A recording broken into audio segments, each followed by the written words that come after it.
Vamos,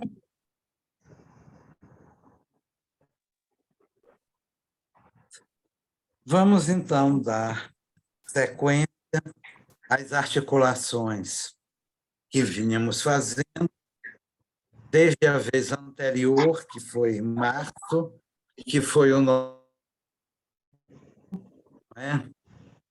Depois do Ano Novo, Natal, Ano Novo, Carnaval, etc.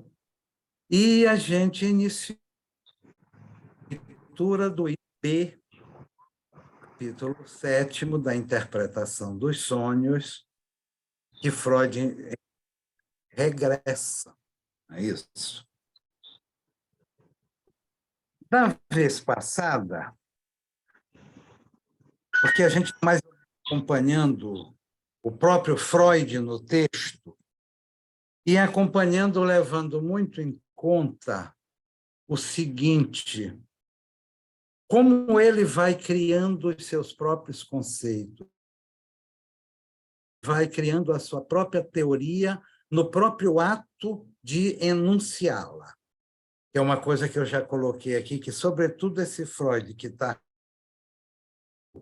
um campo novo, o ato de criação, o método de criação, coincide frequentemente com o método de...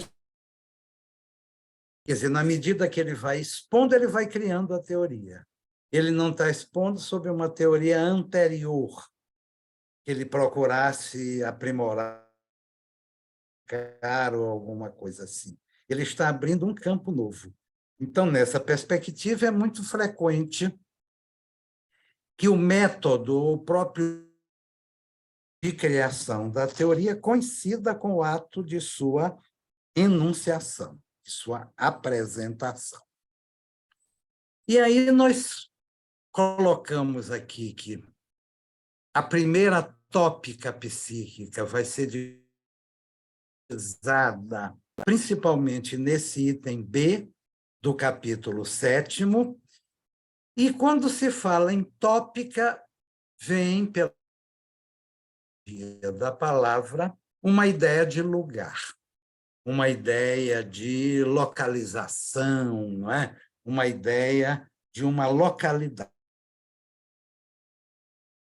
E Freud faz uma pergunta que é uma pergunta essencial para a abertura. Como descobrir um lugar para os sonhos na trama dos processos psíquicos? Então, em toda aquela trama psíquicos, como localizar o sonho? Como situar, digamos, o mecanismo gerador do sonho, processos psíquicos, quando nós sabemos que, para Freud, o propriamente psíquico é inconsciente. Então, quando nós dizemos na trama dos processos psíquicos, estamos nos referindo ao inconsciente, a processo. De modo que explicitar o mecanismo dos sonhos é também explicitar o mecanismo de funcionamento do inconsciente.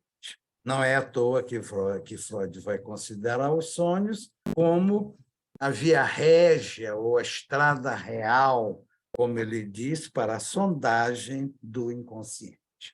E parte muito importante em que Freud diz que há 3 aspectos que ele chama de quase independentes que precisariam ser naquele momento. O primeiro deles trata da questão. O primeiro deles é que ele diz assim: o pensamento onírico é representado como uma situação imediata em tempo presente. Nós já trabalhamos isso, a questão da situação imediata, não mediada, sem mediações, digamos, e que se dá sempre em tempo presente. O tempo do sonho é o tempo presente, e nós fizemos toda uma série de considerações buscar algumas observações sobre a questão do tempo e, sobretudo, do presente, não é? Desde Santo Agostinho, e por outros mais, e colocamos que esse tempo presente é o presente do indicativo, não é de qualquer modo, é o tempo presente do modo indicativo. Por quê? A fundamentação disso nós fomos encontrar justamente no segundo aspecto quase independente que Freud assinala aqui, que é que nos sonhos são omitidos o talvez e todas as formas verbais optativas. Optativas, como nós sabemos, são aquelas que expressam desejo, vontade, expressam um voto, que faças boa viagem, né? Os nossos votos de Feliz Natal. As formas optativas implicam também, no sentido contrário, uma negação, um desejo, uma intenção, mas o certo é que as formas optativas levam sempre o verbo para o subjuntivo. Que o verbo vai logo para o subjuntivo, que sejas feliz. Parece até que é uma oração absoluta, não é? Um período absoluta. Mas, na verdade, esse que sejas feliz pressupõe necessariamente um outro verbo, que vai ser o verbo principal, o verbo que vai pedir esse complemento. Se eu digo, quero que sejas feliz, esse que sejas feliz vai ser um objeto direto, uma oração subordinada substantiva objetiva direta desse verbo transitivo direto, desejo. E você vê que o verbo da oração principal está no indicativo e a oração subordinada tem o verbo no subjuntivo. Do subjuntivo, não é? Do verbo ser. E por que isto é? O indicativo, ele designa uma ação que gramaticalmente é tomada como ação certa. Por exemplo, se eu digo, irei ao jogo amanhã, irei aí, está no indicativo, no futuro do indicativo, como é que eu posso dizer que esta ação é certa se o verbo está no futuro? Eu não posso efetivamente garantir que irei, porque pode haver uma inclusive eu próprio desistir e não ir ao jogo. Mas não é isso que importa. O que importa é o que a frase está dizendo. A frase está dizendo, não é, que eu irei amanhã ao jogo. Situar no sentido estrito da frase, irei amanhã ao jogo. Então, a ação que está aí é uma ação determinada. Logo, é uma ação no modo indicativo. O modo subjuntivo designa uma ação incerta. Por exemplo, desejo que vás amanhã ao jogo. Então, o verbo desejar está no indicativo. A frase indica como desejo. Mas esse que vás amanhã ao jogo, a frase não deixa claro nem que tu vais, nem que tu não vais. A frase deixa claro que eu desejo. Não deixa claro se tu vais ou não. Então, esse vás, que é o presente do subjuntivo também, do verbo ir, ele está designando uma ação incerta. É por isso com a dúvida. É por isso que ele é compatível com o talvez. Quer dizer, a questão de o verbo do sonho ser um verbo no excluído, ou ser um verbo no indicativo, excluído o subjuntivo, imperativo e as chamadas formas nominais, infinitivo, gerúndio, particípio, o fato de ser uma ação no presente, não é, do fica mais esclarecido pelo fato de o indicativo ser incompatível com a dúvida. Ele indicar a ação certa. Nada como certa na frase, ao passo que o subjuntivo deixa sempre a ação indefinida. Por isso é que ele é compatível com o talvez. Não é? A dúvida é um ato complexo, é um ato mental complexo, que é da ordem do que se chama de processo secundário, que é o processo, digamos, dos nossos pensamentos dispersos. Se organiza com uma lógica cuja estrutura é fundamentalmente uma lógica aristotélica.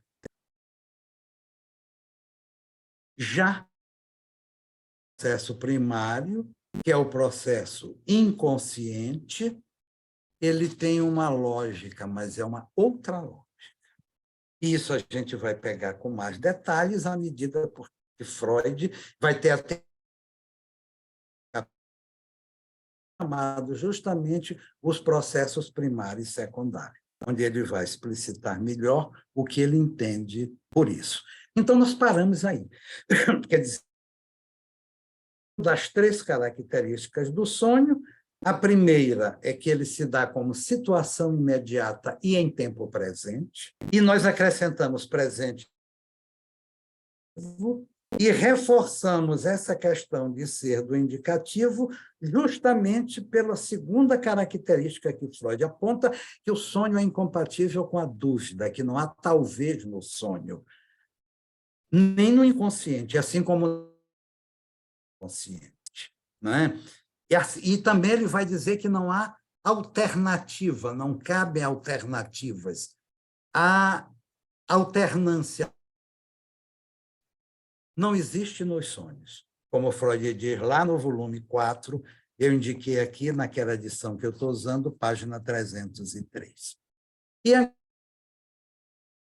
terceira característica, vamos dizer quase independente, também, como ele diz, que é justamente a regressão, que é a característica por excelência deste item do capítulo 3º. O pensamento onírico se transforma em imagens visuais e em fala. Então, veja bem, aquilo que seria um pensamento ou uma representação, mas ele utiliza pensamentos oníricos, eles sofrem uma e se transformam em imagens visuais, quer dizer, você alucina e vê, como no sonho, você vê todas, ou de fala, porque também você pode ter nos sonhos, como nas psicoses, por exemplo, uma alucinação auditiva além de visual. E vejam que a questão do olhar e da voz já está subentendida quando ele fala em imagens visuais e em fala. Porque a fala aqui é a fala que o sujeito vai escutar, quer dizer, ouvida, não é? Pelo sujeito que sonha, pelo sonhador, já que é o processo onírico que sofre isso. É exatamente nisto que chama de regressão. O conteúdo das representações se transmuda, diz ele, de pensamentos em imagens a que se dá crédito e que parecem ser vivenciadas. Então, essa distinção ela é muito importante. Embora nem sempre ela possa ser estabelecida com precisão, mas ela é uma distinção muito importante no sentido teórico e também no sentido clínico. Uma coisa é algo me ocorrer como lembrança, como rememoração. Eu rememoro um momento qualquer que eu presenciei ou que eu vivenciei. Mas eu estou rememorando agora sabendo que aquilo é uma evocação da memória, é uma rememoração. Eu estou me lembrando, por exemplo, de um campo lindo que eu vi na minha frente, mas eu não estou vendo agora esse campo, eu estou lembrando. Então, o que vem é o resquício.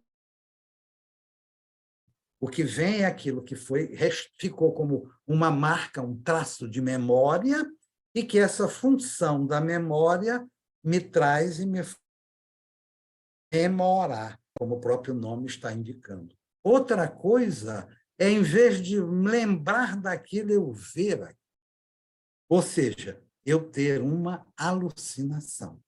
Os sonhos se caracterizam justamente por significado de alucinação, tanto visual quanto auditiva, que se dá especialmente na do que seria pensado em algo que vai ser visto, não é? Na transformação do que seria pensado em algo que vai ser escutado, que vai ser ouvido. E por que ele dá o nome de regra? É justamente essa questão da regressão que vai conduzir Freud a construir o seu famoso esquema do pente.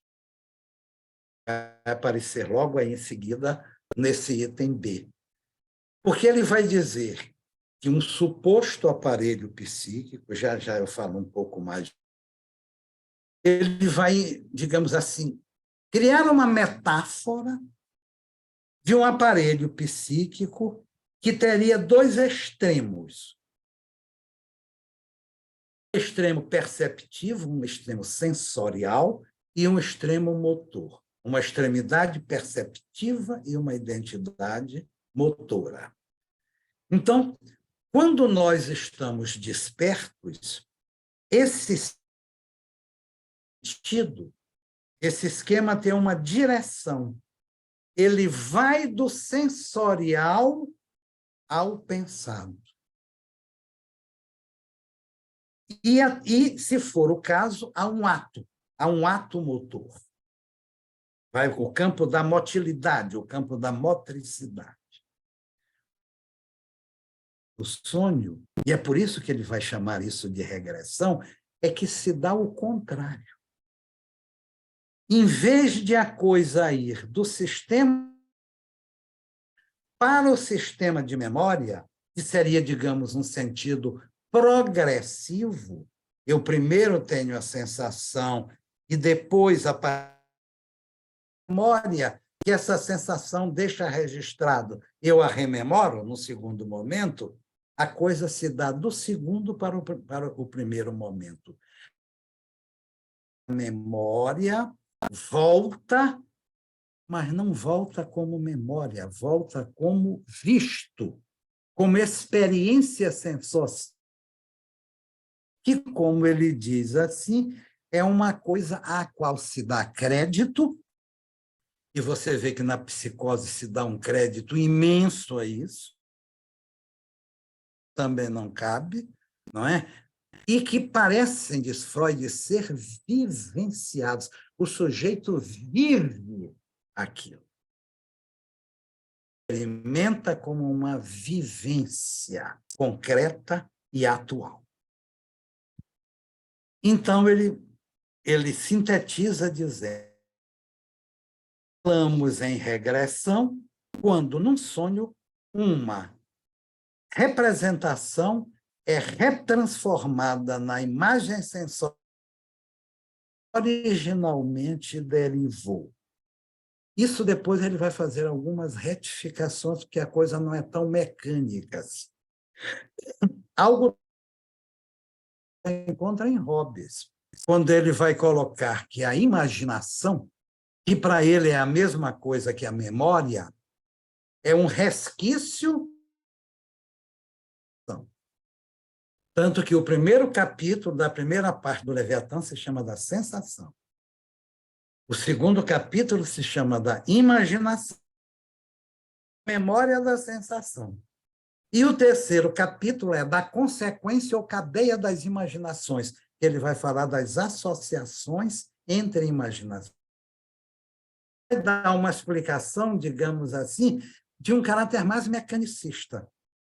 em que a memória ela vem ligar na associação de acordo com o que aconteceu na sensação. Aquilo que esteve junto na sensação volta junto. Freud diz mais ou menos uma coisa muito parecida aqui. Isso aqui está na página 497 do 5º volume, quando ele diz que uma representação é a imagem sensorial de que originalmente derivou. Mas o problema é que, para Freud, isso não vai se dar simplesmente numa evocação, digamos assim, do que foi vivido na memória. Quer dizer, aquilo que foi vivido na memória, coisas concomitantes vividas na memória, podem voltar juntas no pensamento ou no sonho, mas podem também não voltar. Por quê? Enquanto Hobbes trabalha numa sequência, digamos, de 10, que eu diria simples, de causa e efeito, Freud trabalha num esquema de sobredeterminação. Então, as cadeias são múltiplas. Quando você recorda de uma coisa que você viveu antes, isso não quer dizer que automaticamente você vai recordar de uma outra coisa que você viveu ao mesmo tempo. Pode recordar ou não. A coisa não se dá por por uma associação mecânica, a coisa se dá por uma associação. Então, um puro mecanicismo é absolutamente insuficiente para dar conta desse tipo de coisa. A associação, na verdade, é simbólica e um significante pode apontar em outro significante. Então, daí que é tão importante a chamada livre associação, que quando você diz ocorre, é que entre essas duas coisas há um vínculo. Ou um vínculo evidente, patente, manifesto, ou um vínculo inconsciente, não evidente, latente. Mas haverá sempre um vínculo. Nunca será meramente casual que eu penso numa coisa e outra me ocorre. Se isso fosse casual, a psicanálise seria impossível. Daí o fato de eu ter colocado, desde o nosso primeiro encontro, que eu considero que a sobredeterminação não é propriamente um mental, mas é uma condição de possibilidade da psicanálise. Sem a suposição de uma solução psíquica, é impossível algo como a psicanálise. Porque você fala uma coisa e depois lhe ocorre outra, não tem nada a ver. Não tem nada a ver, não tem nada a analisar também. Quer dizer, se você, ou você vai dizer uma coisa e disse outra, foi um mero lapso, um mero acaso. Análise, o lapso nunca é mero. Quer dizer, se eu cometo um lapso, é porque alguma determinação psíquica ocorreu para que eu cometa. E é por essas brechas que Freud fala na possibilidade, para usar suas palavras, de uma sondagem do inconsciente. Muito bem. Eu acho que até aqui não tem problema, é mais ou menos o que está no texto explícito do próprio Freud.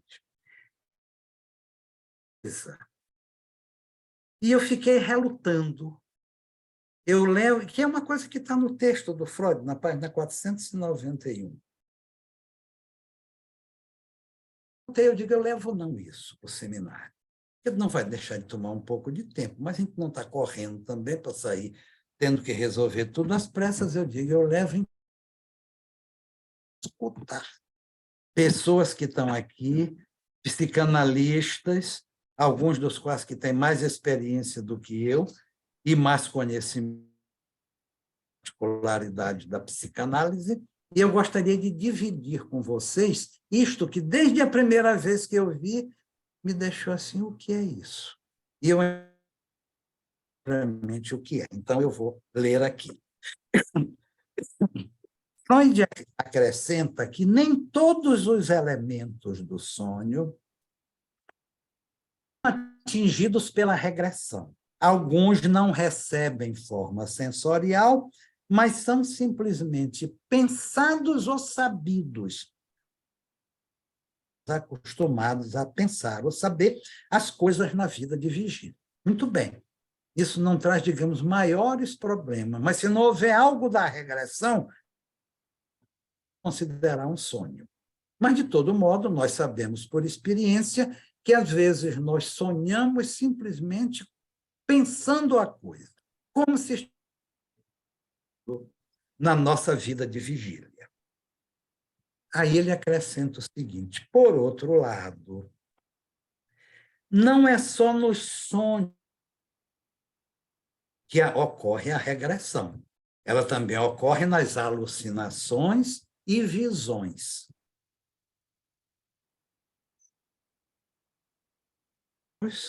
Que são fenômenos mais típicos das psicoses. Uma alucinação e uma visão. Vai também colocar a seguinte coisa: a regressão também se dá nas alucinações e visões, ser como entidades independentes, por assim dizer, na saúde, ou como sintomas nas psiconeuroses. Não obstante, persiste o fato de que essa característica, a regressão, quando presente, aparece-nos como a mais notável, a ponto de que seria impossível imaginar sem ela. Então, a regressão, que é a terceira daquelas ideias quase independentes que ele começou a trabalhar, a regressão é de tal maneira que ele nos diz: seria impossível imaginar o mundo onírico sem ela. Muito bem, isso é ponto pacífico aqui para nós. Ele falou antes de umas alucinações e visões que podem aparecer como entidades independentes da saúde. Ora, nós sabemos que não é só nas psicoses que pode haver uma alucinação. Não é só nas psicoses, delírios. Digamos, naquele um texto que foi publicado em 1950, como é o nome do texto? Aqui eu não consigo ver, estou até olhando o livro, que foi publicado já postumamente em 1950, que é um esboço onde ele aproxima a esquizofrenia da histeria e a neurose obsessiva da paranoia. Digamos assim, tanto a histeria quanto a esquizofrenia, elas teriam, digamos, uma propensão no campo das alucinações. E a paranoia e a neurose obsessiva, um pensamento delirante. E, já lá nos estudos sobre a histeria, Freud fala de alucinações de histéricas, não é? De alucinações de histérica, como aquela que, por exemplo, olhou os dedos e viu umas cobras, umas cabeças de caveira. No entanto, ela digamos, seria um episódio psicótico numa neurose, mas não se trataria propriamente de uma estrutura neurótica. Eu entendi assim, mas esse entendimento não convence muito a mim próprio. Por isso eu resolvi dividir com vocês aí. O que vocês entendem por essas visões? Podem aparecer como entidades independentes, como saúde, que para nós significa numa estrutura não psicótica, numa estrutura neurótica. Isso. Quem é que poderia me ajudar a pensar essa questão? O Agostinho? Agostinho? Eu não sei se eu vou ajudar. Eu não sei se eu vou ajudar. Tereza, fala, depois eu falo. Eu não sei se eu vou ajudar, mas eu estou lembrando agora de um caso que eu atendi há muitos anos atrás, talvez há mais de 30 anos. Era uma jovem médica que tinha 2 filhas gêmeas e, enfim, eu vinha atendendo, tudo me fazia crer de uma neurose histérica. Mas ela contava uns episódios de que, por exemplo, estavam todos na mesa do jantar e ela olhava para o prato, estava tomando uma sopa, ela olhava para o prato das filhas e via os olhos das filhas, que eram 2 olhos azuis, na sopa, no prato. E ela contava esse episódio. Eu, na época, conhecia com essa história porque eu não conseguia entender isso dentro de um quadro de histeria, e para mim isso era uma psicose.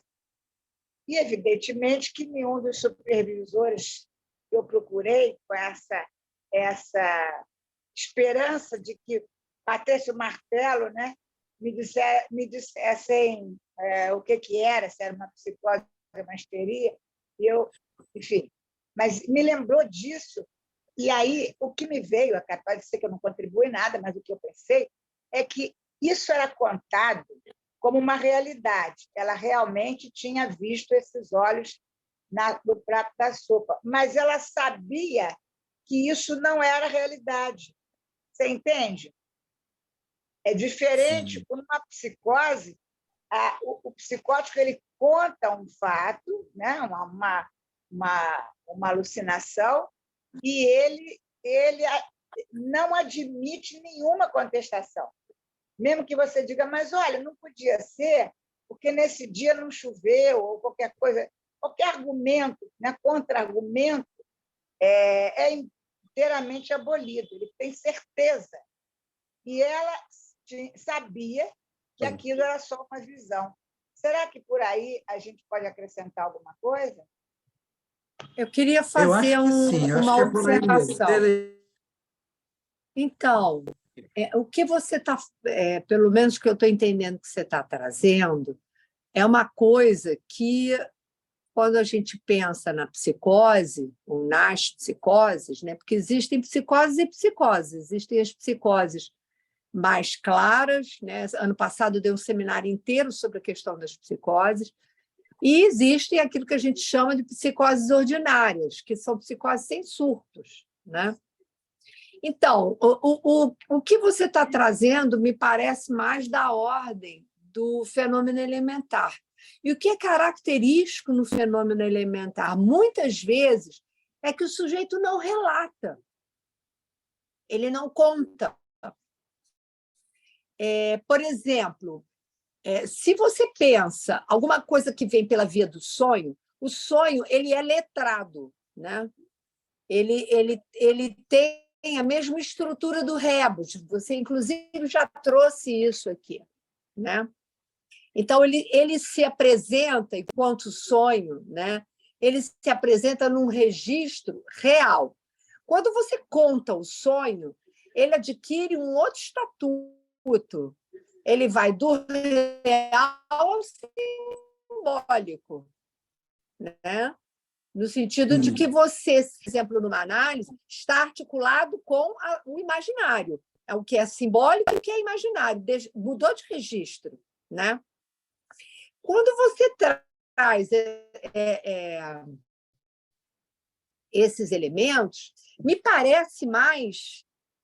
assim, claro que a gente, como a Tereza disse muito bem, não dá para você bater martelo, porque, né, a gente não tem outra via de interpretação que não aquilo que o sujeito permite, se ele reconhece como alguma coisa da ordem da certeza, o que ele de fato está experimentando, ou se ele simplesmente, que a gente também pode pensar em algumas alucinações visuais, auditivas, né?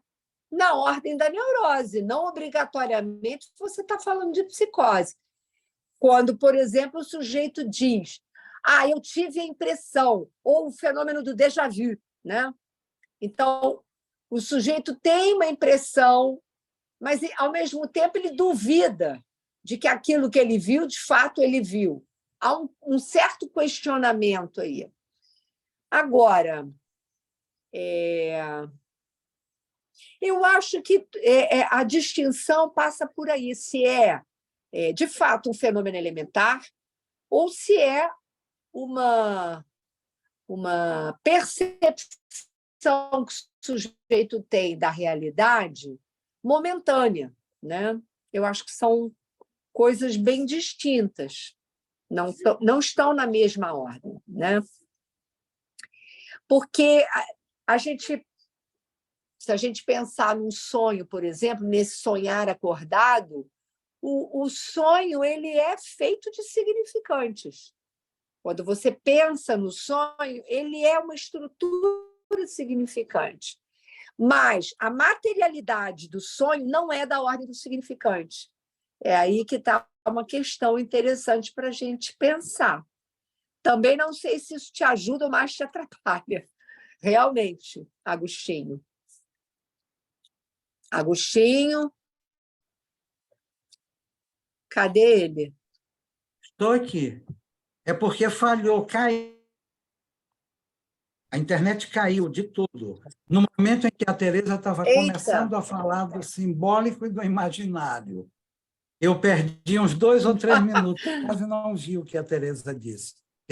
Não, o que eu disse, Agostinho, é que o sonho, quando ele é contado, o que se articula ali é imaginário simbólico. E aí eu estava fazendo uma referência ao sonhar acordado, quando você devaneia, né? O devaneio. O devaneio, você tem uma ilusão de alguma coisa que você percebeu, mas é isso, é ilusório, você fica numa margem de dúvida, E você que é bem sabe diferente quando a gente está falando dos fenômenos elementares, que é a psicose. Tá. Bom, você melhor a questão do que é um fenômeno elementar, que aí eu acho que esclarece mais. Por exemplo, o sujeito está num determinado ambiente e ele escuta vozes, efetivamente, ou ele tem a ilusão do dedo cortado, lá do Homem dos Lobos, né? Quando você tem a ilusão do dedo cortado, por exemplo. Isso é um fenômeno elementar. Tá? Ou você escutar vozes é fenômeno elementar. Sim. O sujeito está num determinado ambiente e alguma coisa atravessa, ele não escuta o que está sendo dito no ambiente, ele escuta essas vozes que o invadem. Isso é fenômeno elementar. Outro exemplo, por exemplo, que o Lacan inventa, mas não é fenômeno elementar nele. Diga, Tereza. É da ordem do processo primário? Isso que você está descrevendo como fenômeno elementar? Não, Tereza. A gente até poderia aproximar, mas eu não tenho certeza que a gente possa dizer que é o processo primário.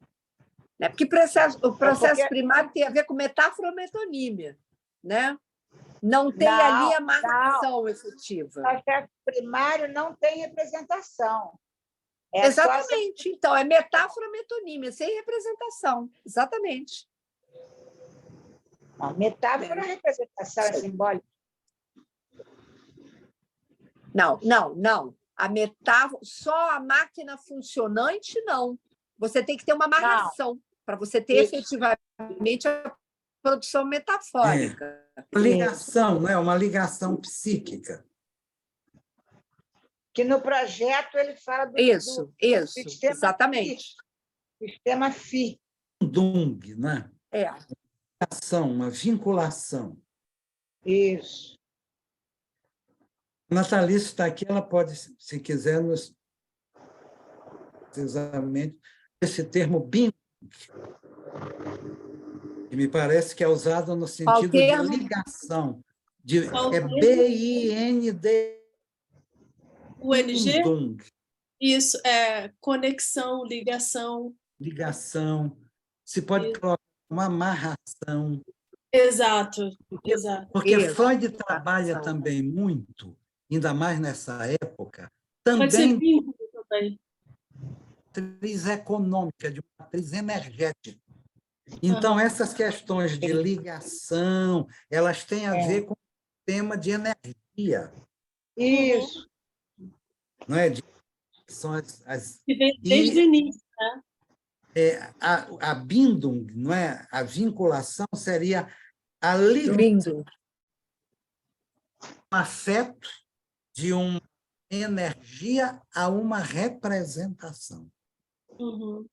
Exato. Aí, no momento em que esse afeto ele se liga a uma representação, ele fica vinculado, ele deixa de ser livre, não é? E se torna Exato. vinculado. A vinculação vai tornar possível que haja uma associação, que haja um sentido, uma ordenação nas ideias, etc. Que ficam completamente livres, é como se o aparelho tivesse em curto-circuito o tempo todo. Uhum. Exatamente. Ação psíquica, não é? Que faz a Bindung. amarração, a vinculação, não é? De um afeto, de uma energia, de uma intensidade, representação. Não é? Sabe o que me ocorreu agora de dizer, Diga. Agostinho? Uhum. É que, na psicose, o sonho não é sonho. O sonho é a concretude da coisa, não é sonho. Sim. Quando o sujeito está surtado, o sonho, ele, que a gente brinca, né, diz que a vida é sonho, que aquilo que a gente experimenta é da ordem da ficção. Na psicose, o sujeito ele vive a experiência, e eu acho que é isso que é o inconsciente a céu aberto, como uma verdade absoluta, não tem questionamento. Então, Então, se ele ouve vozes, é Então. porque ele, de fato, estão falando com ele. Não é, eu tive a impressão de que eu escutei vozes. Não, não é isso. De fato, ele escuta as Sim, vozes. sim. isso não quer dizer nada. Ele ouve vozes e isso não quer dizer nada. Não quer dizer. É, Se eu ouço vozes, eu estou maluca, eu não sei o quê, deve ser o vizinho. Isso tem um desdobramento de sentido. Na psicose, ele ouve vozes, ponto, não quer dizer nada. eu vou trazer um exemplo clínico para vocês. Um paciente meu, jovem, muito, muito jovem, acho que na época ele devia ter uns 18, 19 anos. Quando ele, na sessão, ele ficava calado, eu dizia, fulano, eu estou escutando, estão me dizendo isso assim, assim, assim. Então, quando ele ficava parado, é porque quieto e não falava nada, é porque ele estava escutando. Entende? E é muito impressionante isso, né? É uma diferença muito grande da Sim. dúvida, né, que surge na neurose e a experiência de uma verdade como Absoluta. uma pedra absoluta, que é a experiência. São duas coisas muito diferentes. E é bacana que você Isso. traz essa questão no sonho. O sonho, eu entendo o sonho, o sonho que você experimenta, né, enquanto você está sonhando, isso é da ordem do real. O sonho que você acha que você sonhou e que você conta, ele está em outro registro. Sim, Né? sim. Ele está em outro registro. Ele está nesse registro simbólico imaginário. Da ordem da Perfeito. ficção, portanto. Ele é ficcional. Exatamente. Secundário, Sim. O que mais se aproxima da experiência da psicose é o pesadelo, porque o pesadelo ele é feito de pedaços, né? Objetos. aí sim, daquilo que é da ordem da experiência primária do sujeito, ainda dos 100 palavras. Então, ele é todo fragmentado, né? Então, eu diria que o pesadelo que mais se aproxima dessa... Quem está falando? Enfim, Agostinho, Oi, tem Natália. alguém falando Ah, aí. sim, Agostinho, isso que a Teresa Nazari está falando, também a gente não pode fazer uma ligação com aquilo que você estava falando em relação ao presente do indicativo. E outra coisa, assim, ela falou que para o psicótico, ele vive o sonho. Então, eu lembrei logo que o presente do indicativo ele é usado para designar fatos, né? Fatos, verdades absolutas, hábitos, Ele não implica. ações que se repetem. E a gente Sim. pode usar o presente do indicativo, tanto em português, inglês e alemão, para expressar algo que é no futuro. Né? Por exemplo, quando a gente tem agendado o voo é amanhã às 8 horas. Né? A gente não usa, em hipótese alguma, senão a gente não vai voar, né? Se não tiver no presente do indicativo, a gente não voa. A gente sabe disso. Né? Uhum. E é muito interessante, isso é interessante também, em relação ao... Então, me parece, assim, essa ligação do psicótico com o indicativo dessa forma e da neurose obsessiva com o presente do subjuntivo, porque o presente do subjuntivo é sempre da ordem do desejo e do sonho, tudo que é irreal, e tudo que é condicional. Se eu fizesse, se eu fosse, né? Então é isso, eu queria lembrar isso, essas outras ramificações do presente do indicativo, do subjuntivo também. Muito bom, Natália. Então, eu acho que Ótimo. ter a questão de caber a dúvida. O sujeito poder reavaliar. Eu ouvi uma voz, mas esse eu ouvir uma voz vai ter um impacto completamente diferente na psicose. De nenhuma experiência da qual o sujeito não é dúvida. Ou, num caso em acesso à dúvida, como na neurose, ele diz, mas será que... É porque o psicótico não diz, eu ouvi uma voz. Será que eu estou ficando louco? Pergunta se eu estou ficando louco. Não é? Ele não se pergunta isso. De todo modo, é uma coisa porque não é permitido localizar esses fenômenos em relação às estruturas. Ainda que o fenômeno seja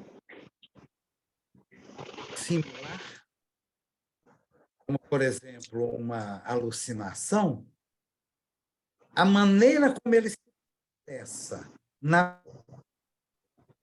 é diferente da maneira como se processa na neurose, e a posição do sujeito em relação a essa experiência também.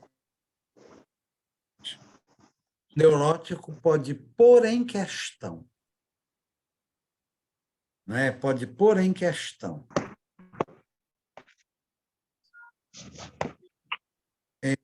A Beth me falou de uma experiência dela com um paciente psicótico, em que, de repente, ela conjectura. E isso permitiu a ele um mínimo de deslocamento, um mínimo... Porque aí, no que a força das palavras, no momento em que a palavra conjectura foi introduzida, ele se pôs a questão... Conjectura, quer dizer, possivelmente era um sujeito que estava ali numa intermediária fronteiriça entre neurose e psicose. porque a conjectura ela não tem um lugar propriamente na neurose. Não sei se é mais ou menos isso. Não é? Essa capacidade de conjecturar.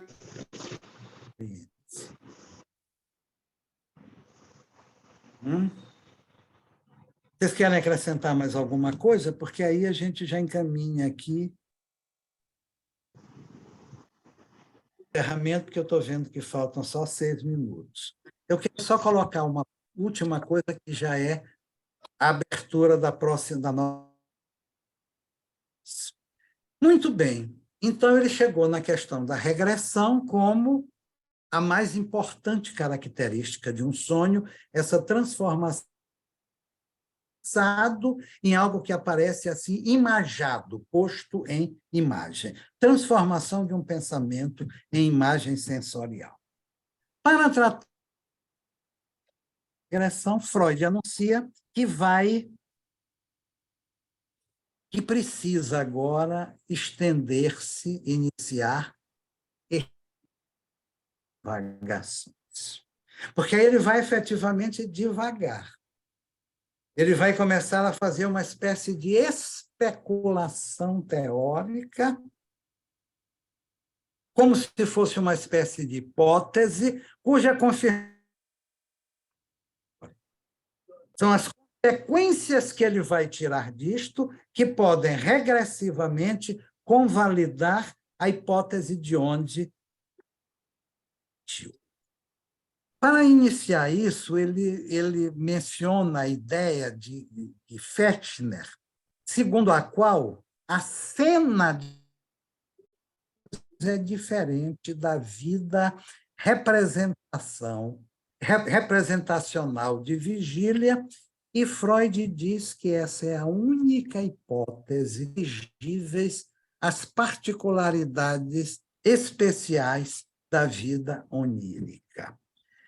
Já numa carta que ele escreveu em 1809, ele se refere a essa ideia de Fechner como sendo a única observação sensata que ele encontrou na literatura sobre. Quer dizer, o que importa sobretudo aqui? Aqui que ele vai recorrer, evocando Fechner. Ele vai recorrer à questão da cena. Cena representacional da vida onírica é diferente da cena representacional na vida de vigília. Então, ponto fundamental, porque aí entra a questão da cena, que é essencial, fundamental aqui é a ideia de uma cena psíquica e, principalmente, a ideia de uma distinção entre duas cenas diferentes. Então, essa distinção entre a cena representacional nos sonhos e na vida, ela vai estar, digamos assim, no núcleo das elaborações que ele vai fazer daí para frente. Porque daí para frente ele vai construir o esquema do Pente. Já com base nisso, de que a cena naquilo que se refere à vida onírica e, por extensão, à vida inconsciente de um modo. Eu trouxe justamente para parar neste ponto. Acho que valeu a pena trazer aquela dúvida, inclusive porque, para mim, ficou mais claro. A questão passa pela possibilidade de pôr em questão a vivência, não é? E será que foi mesmo? Será que aconteceu? Dúvida. Eu acho que, se isso não resolve a questão, pelo menos indica o caminho. É o caminho por onde se pode procurar essa distinção. Uhum. Se alguém quer colocar mais alguma coisa, eu parar. Agostinho. Que foi aqui que eu trouxe. Márcia. Pois é, houve um comentário aqui do Luiz, né, do sonho do pesadelo, que foi bem interessante, e eu fiquei eu não estava vendo. eu fiquei Eu não pensando abri. sobre os temas recorrentes em sonho. Eu acho até que mandei uma mensagem para você falando sobre isso, né? Temas que se repetem durante um determinado tempo. E quando ele faz essa distinção entre sonho e pesadelo, me recordou essa pergunta que eu lhe fiz numa mensagem de WhatsApp, aí, entre uma aula e outra.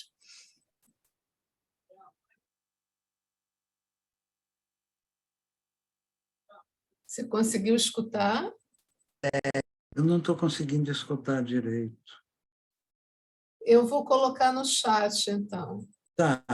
E aí, Márcia, você pode trazer para o início da próxima vez. Começar por aí. Mas, de todo modo, porque fica registrado e serve aqui, porque eu estava com ele fechado, eu me esqueci que essas máquinas aqui realmente eu não manejo bem. Eu acabei me esquecendo de abrir o chat, agora que você falou, nem vou abrir. Tem bem pouca coisa. Parece que tem pouca coisa. Deixa eu ver o que ficou para trás. Tá certo, é isso mesmo. Foi? Então, gente, é isto. Muito bom esse Obrigada, Obrigado, obrigado a todos. Obrigado, Tchau, Natália. Agostinho. Obrigada. Tchau para Obrigada. todo mundo. Eu que Beijo. agradeço. Um beijo. Obrigada, E aí, a Agostinho. próxima, Obrigada. depois o Alexandre me avisa de quando vai ser, de que dia vai ser. Obrigada, boa noite. Boa Boa noite, obrigada. Boa noite. Obrigada. Tchau, boa noite. Como é que eu faço Vou encerrar aqui. para ficar para a reunião? É outro link. É outro link. Sai totalmente desta porque e você... sai totalmente dessa Tá certo. e vai na outra, que é fechada. Perfeito. Tchau.